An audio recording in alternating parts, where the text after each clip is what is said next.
Mengapa Allah masih membuat kita berjalan di atas muka buminya ini, di hari yang mulia, di bulan yang agung, bersama orang yang baik di tengah tempat yang baik?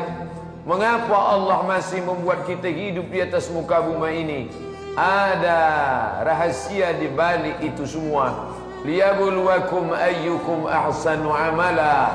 Allah menguji siapa yang paling baik amalnya. Banyak orang yang masih diberi Allah hidup, tapi dicabut Allah sehat. Mereka terbaring di atas kasur yang empuk, melelehkan air mata. Andai saja nikmat sehat itu dapat kembali, aku akan salat Jumat. Andai kesempatan masa muda kembali, aku akan beribadah. Apa mau dikata penyesalan tak bermakna? Lan tarji'al ayyamul lati madat, yang lalu tak terulang kembali. Air mata darah mereka teteskan, yang lampau tak akan kembali pulang. Begitulah penyesalan tak bermakna. Ada yang umurnya panjang, badannya sehat, tapi juga dalam keadaan musafir, perjalanan panjang, tugas luar kota yang tak dapat ditinggalkan, tuntutan mencari nafkah untuk anak dan istri. Maka mereka juga berlinang air mata di atas bis, berjalan, melihat masjid penuh sesak orang berjamaah, tapi hati iba, mengapa aku tak dapat melaksanakan tugas? Allah Ta'ala memberi mereka keringanan karena mereka musafir, dituntut untuk meninggalkan solat Jumat.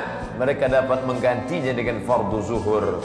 Tapi ada orang-orang yang dilaknat Allah Subhanahu wa Ta'ala, badannya sehat, umurnya panjang, rezekinya lancar, tidak ada tuntutan, tapi dia tetap meninggalkan dengan sukarela, dengan senang hati, tanpa dosa. Ini orang-orang yang sudah dicap hatinya, ditutup Allah Subhanahu wa Ta'ala. Man taraka salatal jumu'ah, siapa yang meninggalkan salat Jumat salasa maratin tahawunan, tanpa ada uzur syar'i, tanpa ada yang dibenarkan oleh ajaran Islam, murni karena sifat menurutkan hawa nafsu dan kelalaiannya kepada Allah, taba'allahu ala qalbi, maka Allah mengunci hati mereka. Inilah hukuman yang tidak disangka sebagai hukuman. Ketika orang sakit menyangka dirinya sedang dihukum Allah, ketika orang sempit rezekinya menyangka dirinya sedang dihukum Allah, padahal hukuman itu bukan dalam bentuk kesempitan hidup, bukan dalam bentuk kemiskinan, bukan dalam bentuk penyakit. Sempit hidupnya karena Allah mengunci hatinya. Khatamallahu ala qulubihim, hati mereka terkunci. Wa ala sam'ihim, telinga mereka tersumbat. Wa ala absarihim, mata mereka tertutup. Hati terkunci, telinga tersumbat, mata tertutup. Summun, bukmun, umyun, tuli, peka, bisu, buta, la ya'qilun. Mereka tidak lagi dapat berpikir. La yarji'un, mereka tidak lagi bisa kembali ke jalan Allah Subhanahu wa Ta'ala. Mereka ini adalah orang-orang yang mati sebelum mati. Mereka ini adalah orang-orang yang tidur dalam keadaan lelap dan panjang. Mereka inilah yang disindir oleh Sayyidina Ali karramallahu wajhah. Sayyidina Ali radhiyallahu an, apa kata beliau? An-nasu niyam, manusia itu semuanya tertidur. An-nasu niyam, manusia itu semuanya terlelap. Falamma matu intabahu, ketika mereka mati, intabahu, disitulah mereka terbangun, disitulah mereka tersadar dari tidur lelap yang panjang. Ternyata ia hanya seorang miskin melarat, tertidur di tepi jalan. Lalu kemudian dalam tidur panjangnya itu dia merasa sedang tidur di sebuah istana yang mewah, berada di atas kasur buludur yang tebal, dialas dengan sutra yang lembut, dikelilingi oleh para bidadari. Lalu dia tersenyum bangga. Dia lupa dia dalam keadaan tertidur pulas. Lalu mulutnya mengucapkan kata-kata yang indah, matanya berlinang. Dia mengatakan, ini nikmat besar, aku dalam keadaan nikmat yang luar biasa. Dia tidak sadar dia dalam mimpi yang panjang. Mulutnya mengigau, orang sekelilingnya terheran-heran. Dia mengatakan, inilah kenikmatan. ternyata kenikmatan itu dia rasakan hanya menjelang tidurnya selesai. Begitu orang ribut membuka pintu, maka dia pun terjaga dan terbangun. Ternyata dia hanyalah seorang gembel gelandangan yang tidur di depan ruko pengusaha yang kaya dan mewah. Saat itu barulah dia tersadar, aku ternyata dalam tidur yang panjang. An-nasu niyam, semua manusia itu seperti orang tertidur. Fa idza matu, ketika mereka mati, intabahu, mereka pun terbangun dari tidur yang panjang. Itulah yang dikatakan Allah Subhanahu wa taala, wa idzal qubur bu'thirat, ketika semua yang dikubur bangkit. Wa idzal qubur bu'thirat, ketika semua yang dikubur ditiupkan sangkakala, mereka bangkit lagi menghadap Allah. Pada saat itu mereka pun tahu, alimat nafsum ma qaddamat wa akharat. Disitulah baru mereka semua sadar apa yang sudah diperbuat, apa yang sudah dilakukan, apa yang sudah dilaksanakan. Ternyata kehidupan yang singkat pendek tak bermakna, tidak dapat menolong mereka di hadapan Allah Subhanahu wa taala. Ketika azab itu sudah sampai kepada mereka, mata mereka melihat bagaimana sakitnya azab. Telinga mereka mendengar pekikan teriakan sakitnya azab. Mereka pun berkata, Rabbana, Rabbana, ya Rabb kami, absarna, mata kami sudah melihat sakitnya azab. Wa sami'na, telinga kami sudah mendengar pekikan teriakan sakitnya azab. Farji'na, kembalikan lagi kami ke dunia. Na'mal salihan, kami ingin beramal saleh. Balikkan lagi kami ya Allah. Kalau kau kembalikan kami ke dunia, berapa lama engkau ingin kembali ke dunia? Laula akhartani ila ajalin qarib, beri aku batas waktu qarib, bukan ba'id. Dia minta qarib, sedikit saja. Andai boleh sehari saja, jika tidak dapat sehari, setengah hari saja. Andai tidak dapat setengah hari, sesaat saja. Andai tidak dapat sesaat, satu kali sujud pun jadilah. Laula akhartani ila ajalin qarib, beri aku waktu yang singkat pendek. Fa as-saddaqa, seandainya waktu singkat itu aku diberikan, fa as-saddaqa, aku akan bersedekah, aku akan berinfak, aku akan berwakaf, aku akan berzakat, aku akan berwasiat, aku akan hibahkan, aku akan berikan hartaku itu ya Allah, aku akan berikan tenagaku itu untuk berzikir, aku akan fokuskan untuk beramal. Tapi saat itu penyesalan tak lagi bermakna. Wa akum minas salihin, aku ingin beramal saleh. Allah sudah mengecapnya menjadi orang yang durhaka. Pada saat itu dia hanya tinggal menerima azabnya saja. Wasiqal ladzina kafaru ila jahannam zumara, saat itu mereka pun digiring ke dalam neraka Jahannam, neraka yang sudah sedia. Hal mim mazid, adakah lagi yang mau masuk? Hal mim mazid, adakah lagi yang ingin menambah? Silakan. Kuota neraka masih cukup untuk menerima siapa saja. Isma syi'ta fa innaka mayyit, hidup semaumu, hidup sesukamu, karena kau akan menjadi mayat. Ketika kau menjadi mayat, kau akan hidup lagi menghadap Allah Subhanahu wa taala. Wa in kullun lamma jami'un ladaina muhdarun, semuanya akan dihadirkan, semuanya akan didatangkan, semuanya akan dihidupkan. Sanggupkah Allah menghidupkan tulang belulang yang sudah mati dimakan cacing tanah, yang sudah ditelan kerak perut bumi selama ratusan ribu tahun lamanya? Semua begitu mudah bagi Allah. Dzalika 'alallahi yasir, semua itu begitu mudah dan sepele bagi Allah. Dia cukup mengatakan innama amruhu idza arada syai'an ayyaqula lahu kun fayakun. Saat itu semuanya bangkit menghadap Allah Subhanahu wa taala.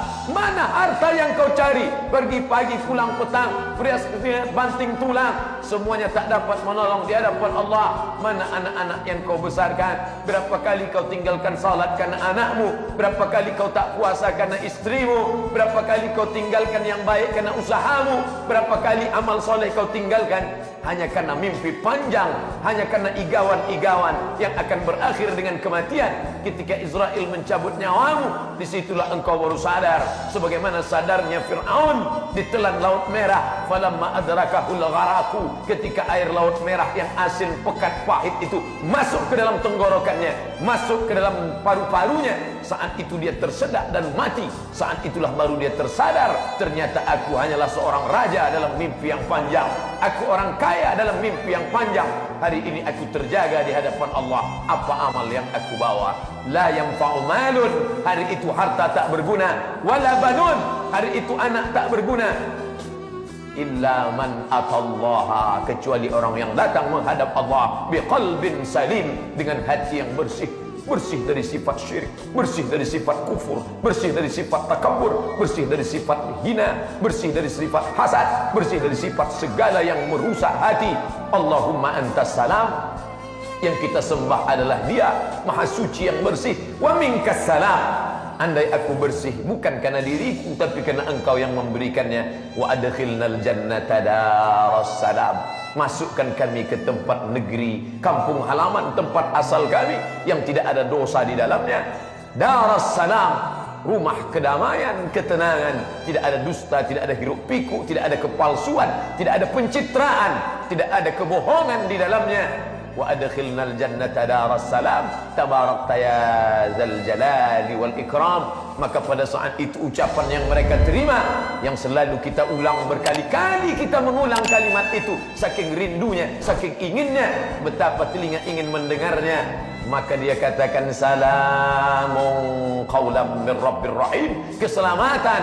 Keselamatan bukan datang dari atasan, keselamatan bukan datang dari penguasa, keselamatan bukan datang dari orang kaya. Salamun qaulan mir rabbir rahim, keselamatan yang datang dari pemilik segala keselamatan, Allah Subhanahu wa taala.